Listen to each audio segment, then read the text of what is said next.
Formula ఈ race ఒప్పందంలో ఉన్నతాధికారి అరవింద్ కుమార్ గోల్మాల్ చేశారు. ఫార్ములా ఈ రేస్ ఒప్పందం ఉల్లంఘించి 54 కోట్లు విడుదల చేశారు. అప్పటి మంత్రికి సైతం తెలియకుండా అరవింద్ నిర్ణయం తీసుకున్నాడు. కేబినెట్ ఆమోదం, ఆర్థిక శాఖ అనుమతి లేకుండానే రేస్ కోసం ఒప్పందం చేసుకున్నాడు. ఎన్నికల కోడ్ను సైతం లైట్ తీసుకున్నాడు అరవింద్ కుమార్. గ్రీన్ కోడ్ను తప్పించి ఫెడరేషన్ ఆఫ్ ఇంటర్నేషనల్ ఆటోమొబైల్స్ FIAతో ఒప్పందం చేసుకున్నాడు. అరవింద్ నిర్ణయంతో HMDAకు నష్టం వాటిల్లింది. దీనిపై రేవంత్ సర్కార్ ఆగ్రహం వ్యక్తం చేసింది. CS శాంతికుమారి అరవింద్ కుమార్కు మెమో జారీ చేశారు. ఒప్పందంలోని కొన్ని అంశాలపై వివరణ ఇవ్వాలని, గ్రీన్ కోడ్ను తప్పించి FIAతో ఎందుకు ఒప్పందం చేశారని ప్రశ్నించారు. వారం రోజుల్లో సమాధానం ఇవ్వాలని ప్రభుత్వం ఆదేశించింది. ఇక ఇదే విషయానికి సంబంధించిన మరింత సమాచారం మా ప్రతినిధి కొండల్ అడిగి తెలుసుకుందాం. కొండల్, అరవింద్ కుమార్ అంశం ఇప్పుడు అధికార వర్గాల్లో ఒక హాట్ టాపిక్, మొత్తానికి ఒక సంచలనం అని చెప్పుకోవచ్చు. ఎందుకంటే అరవింద్ కుమార్ గత ప్రభుత్వంలో 9.5 ఏళ్ల పాటు అత్యంత కీలకంగా వ్యవహరించిన అధికారిగా ఉన్నారు. సీఎంకు సన్నిహితుడిగా, మాజీ సీఎంకు సన్నిహితుడిగా ఉన్నారు. అదేవిధంగా కేటీఆర్కు అత్యంత సన్నిహితుడిగా ఉన్నారు. MAUD మున్సిపల్ అడ్మినిస్ట్రేషన్ శాఖకు ప్రిన్సిపల్ సెక్రటరీ, అదేవిధంగా special secretary to CMO MAUD, అదేవిధంగా HMDA, ఇలా అనేక బాధ్యతల్లో చాలా కీలకంగా వ్యవహరించిన అరవింద్ కుమార్ పట్ల ఇప్పుడు 54 కోట్లు విడుదల చేస్తూ ఆయన తీసుకున్న నిర్ణయం అన్నది ఇప్పుడు కొంత చర్చనీయాంశంగా మారింది. దీనిపైన ప్రభుత్వం చాలా సీరియస్గా భావించి ఇమీడియట్గా మెమోని ఇష్యూ చేసింది. అసలు అరవింద్ కుమార్ ఎందుకు ఈ ఫార్ములా ఈ రేస్లో ఎందుకు కొత్త సంస్థను, ఈవెంట్ మేనేజ్మెంట్కు కొత్త సంస్థను ఎంపిక చేశారు? ఆ ఎంపిక చేసిన FIA సంస్థకు 54 కోట్లు ఎందుకు రిలీజ్ చేశారన్నది ఇప్పుడు చర్చనీయాంశంగా మారింది. 54 కోట్లు అంటే అది కూడా ఎక్కడ క్యాబినెట్ అప్రూవల్ లేకుండా, సంబంధిత మంత్రి దృష్టిలో లేకుండా,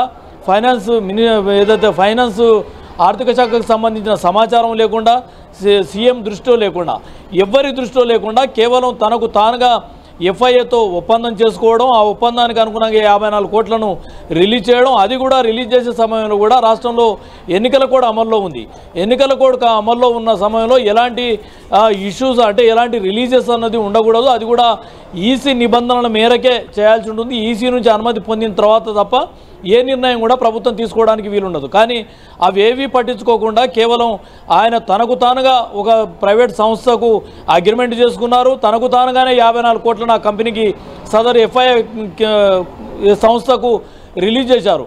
ఇదే ఇప్పుడు అత్యంత సంచలనంగా మారింది. అంటే ఏ స్థాయిలో అవినీతికి ఆయన పాల్పడ్డారన్న దానికి ఇది ఒకటి నిదర్శనంగా ఉంది. గతంలో ఆయన పైన చాలా ఆరోపణలు ఉన్నాయి. HMDAకు చీఫ్గా ఉండి నిధుల ఏదైతే భూముల కేటాయింపుల్లో అనుకోండి, ఆయన తీసుకున్న నిర్ణయాల్లో అనుకోండి, చాలా కాంట్రవర్సీకి కేంద్రంగా అరవింద్ కుమార్ ఉన్నాడు. గతంలో ORR లీజు అంశం, బాంబేకి సంబంధించిన ఒక సంస్థకు లీజుకి ఇచ్చారు. ఆ లీజుకి ఇచ్చిన దాంట్లో చాలా తక్కువ అమౌంట్కు లీజుకి ఇచ్చారు. రాష్ట్ర ప్రభుత్వానికి 1000 కోట్ల నష్టం వచ్చింది. అదే ఒకవేళ ప్రభుత్వం పారదర్శకంగా వివరించి ఉంటే 1000 కోట్లు రాష్ట్ర ప్రభుత్వానికి ఆదాయంగా ఉండేదన్నది నాడు PCC చీఫ్గా ఉన్న రేవంత్ రెడ్డి లేవనెత్తారు. ఆ అంశం పైన కోర్టు కూడా వెళ్ళిన పరిస్థితి ఉంది.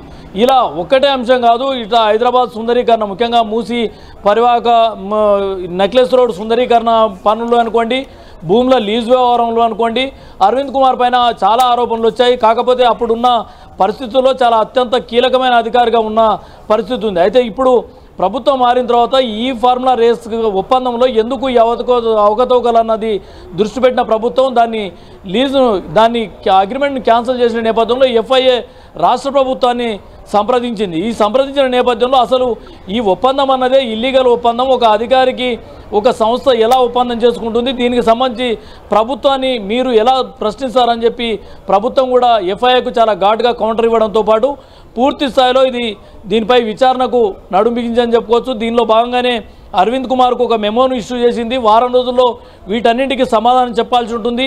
ఈ అక్రమాలకు పాల్పడడానికి కారణం ఏంది, ఇంకెవరన్నా తన వెనుక ఉన్నారా అన్నది కూడా ఇవన్నీ తేలాల్సి ఉంటుంది. కాబట్టి అరవింద్ కుమార్ అంశాన్ని సీఎం రేవంత్ రెడ్డి చాలా సీరియస్గా భావిస్తున్నారు. ఇదే విధంగా గతంలో ఇంకా శాఖల్లో ఎవరెవరు అధికారులు కీలకంగా 9.5 ఏళ్ల పాటు వ్యవహరించిన అధికారులు యథేచ్ఛగా తాము అనుకున్న విధంగా నిర్ణయాలు తీసుకున్న పరిస్థితులు ఉన్నాయి. ఇవన్నీ కూడా బయటికి తీసే పనిలో ప్రస్తుతం ప్రభుత్వం ఉందని చెప్పుకోవచ్చు. ఇప్పుడు అరవింద్ కుమార్ రెడ్ హ్యాండెడ్గా 54 కోట్లను విడుదల చేయడం అన్నది ఇప్పుడు అత్యంత చర్చనీయాంశంగా మారింది. ఇది కొత్త ప్రభుత్వం వచ్చిన తర్వాత తొలి కేసుగానే ఇది భావించాల్సి ఉంటుంది.